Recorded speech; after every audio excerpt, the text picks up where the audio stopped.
The Brazilian midfielder from Atalanta expected to join Manchester United, but then I told you over the last 7-10 days, let's wait for the medical check, let's wait for the medical test, let's wait for the next steps, and now we can say that Atalanta received a formal communication about Éderson deal being off. So Éderson to Manchester United is not happening. The communication has reached Atalanta today. The message coming from Atalanta is very clear.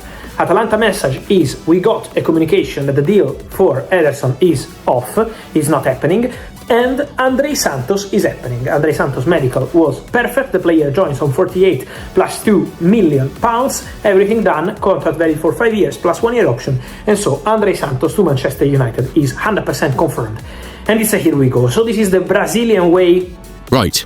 Drop what you're doing, because this United midfield story just flipped on its head in the space of about 12 hours. Éderson to Manchester United, done deal, medical basically wrapped up, everyone expecting confirmation any day now, is off, collapsed. According to Fabrizio Romano himself, United have informed Atalanta they are not proceeding, and at almost the exact same moment, Manu Koné's name has been surging up United's shortlist. That is not a coincidence. Those two stories are directly connected, and by the end of this video, you'll understand exactly why. How close this deal actually was. This wasn't some speculative link that quietly died. This was about as close to a done deal as you can get without an official announcement. Back at the start of June, United and Atalanta struck an agreement worth somewhere in the region of £35 to £39 million, with a few million more in add-ons, depending on which report you go by. Éderson, 27, had actually been on United's radar for years. This interest dates back as far as 2023. But Atalanta's valuation, which had been as high as £70 million at one point, always made a deal unrealistic. This summer, with his contract entering its final 12 months, Atalanta's stance softened and United pounced. By all accounts, Éderson made United his priority over interest from both Atletico Madrid and Arsenal. He'd already completed one medical. He was set to fly to England, finalise the paperwork, and become one of Carrick's first 2 permanent signings alongside Andrey Santos. Then the World Cup got in the way. The World Cup call-up that changed everything. Brazil boss Carlo Ancelotti handed Éderson a late call-up for the World Cup, brought in to replace right-back Wesley. On paper, that's a nice moment for the player. In practice, it completely disrupted United's transfer timeline, delaying the move at exactly the point they wanted it wrapped up. Once Brazil were eliminated, United asked for something unusual. Extra, more intensive medical testing before they'd sign off on the deal, despite Éderson having already passed one exam. That request alone should have told everyone something wasn't quite settled behind the scenes. Reports in Brazil started suggesting the deal was stalling. United officials pushed back on that publicly, insisting everything was still on track and that Éderson was simply waiting on logistics to get his extended medical done in England. Team Talk reported at the time that there were no issues with the Éderson move, with a source claiming it was very much in place and still on. Éderson made the trip. He landed in England. The first part of the extended medical was completed. Then came a second round of checks, and that is where everything unraveled. The collapse. According to Fabrizio Romano, once the additional checks were done, United came to a final verdict, and it wasn't the one anyone expected. The deal is off. Considered collapsed. United have informed both Atalanta and Éderson's camp of their decision. Here's the part that's going to fuel debate for days. Atalanta are adamant this has nothing to do with any genuine fitness concern. Their argument is simple. If Éderson had any serious underlying issue, he would never have been named in Brazil's World Cup squad in the first place. He did play limited minutes at the tournament, only around 20, which has led to some speculation he might not have been at peak sharpness. But Atalanta's read on this is that United simply had a change of heart. Full stop. Some United-focused outlets have echoed that framing too, describing it more as a shift in strategic thinking at Old Trafford than a genuine medical red flag. Whatever the true reason, the outcome is the same. Éderson stays at Atalanta. New coach Maurizio Sarri will now presumably fold him back into his plans, and it remains to be seen whether he gets sold elsewhere before the window shuts, or simply sees out the rest of his contract in Bergamo, which runs until 2028.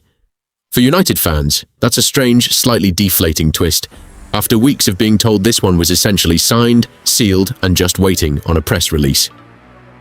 Why this suddenly makes Koné more important, not less. Now, here's where it connects directly back to Manu Koné, and why this is genuinely exciting rather than just bad news. Remember, United's whole midfield strategy this summer was built around signing 3 new midfielders under Carrick. Andrey Santos from Chelsea is done. That's a £50 million deal, medical completed, essentially confirmed. Éderson was supposed to be number 2. Koné, or another name, was supposed to be number 3. With Éderson now gone, United suddenly have a hole in that plan. And, crucially, the budget that would have gone to Atalanta is now sitting there unused. And remember, some reporting had already flagged that a genuine move for Koné might be somewhat contingent on the Éderson deal collapsing in the first place. That condition has just been met. There's also a tactical explanation swirling around for why United wanted 2 combative, ball-winning midfielders in the first place. Manuel Ugarte's serious injury, which is expected to keep him out until well into next year. That leaves an even bigger gap in the engine room that needs filling fast, and Koné's physical, dual-winning profile is precisely the kind of player who could plug it. So instead of Koné being a nice-to-have third name on the list, he may now be about to move straight into the number 2 midfield slot that Éderson has just vacated. A quick reminder. Who is Manu Koné? For anyone catching up, here's the profile. Koné is 25, French, a defensive or box-to-box midfielder standing around 6 feet 1 inch, currently at Roma, after joining from Borussia Mönchengladbach in a deal worth under £20 million back in August 2024. Since then, he's been a rock for Roma. 37 appearances last season across all competitions, over 2,500 minutes played, 2 goals, 3 assists. He's also been in outstanding form for France, to the point where club legend Patrick Vieira has called him the best midfielder in the country, right now. That's an enormous statement from someone of Vieira's stature.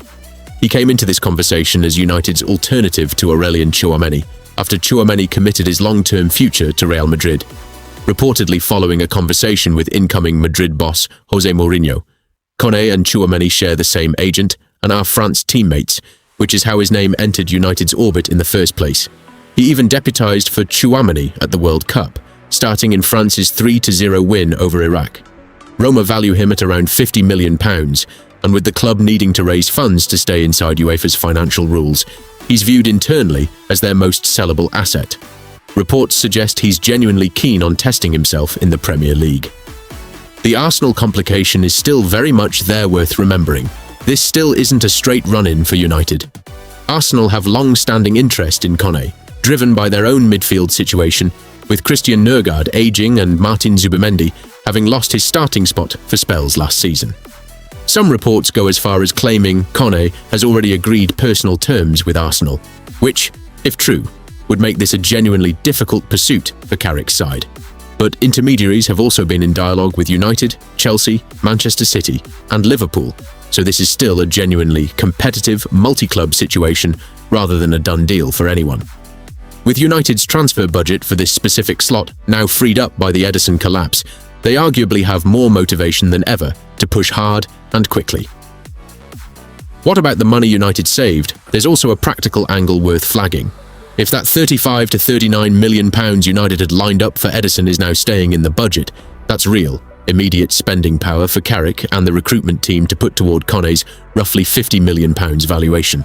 Or, depending on how the numbers shake out, potentially toward a different name entirely. There have also been suggestions United could pivot their interest elsewhere in midfield. Now that Éderson is off the table, West Ham's Matheus Fernandes has been mentioned in United's broader midfield thinking earlier this summer, for instance. So, while Koné is the headline name right now, don't be shocked if 1 or 2 other options resurface in the coming days as United figure out exactly how to reallocate what would have been Éderson's transfer fee. What happens next? So, here's where things stand, as of right now. Andrey Santos, signed, medical done, effectively confirmed. Éderson, dead deal, he's staying at Atalanta.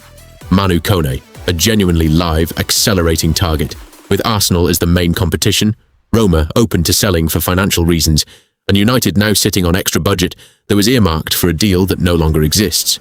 If Carrick and the recruitment team move fast, there's a real path here for Koné to end up being United's second permanent midfield signing of the summer instead of a speculative third name. Given how efficiently they got the Santos deal done, and how much financial flexibility they've just been handed by the Éderson collapse, Don't be shocked if we're talking about a Koné medical within the next couple of weeks. So that's the full updated picture. A deal United fans thought was basically confirmed has fallen apart at the final medical stage. Atalanta insist it's a change of heart rather than a fitness issue, and almost immediately Manu Koné's stock at Old Trafford has shot up as a direct result.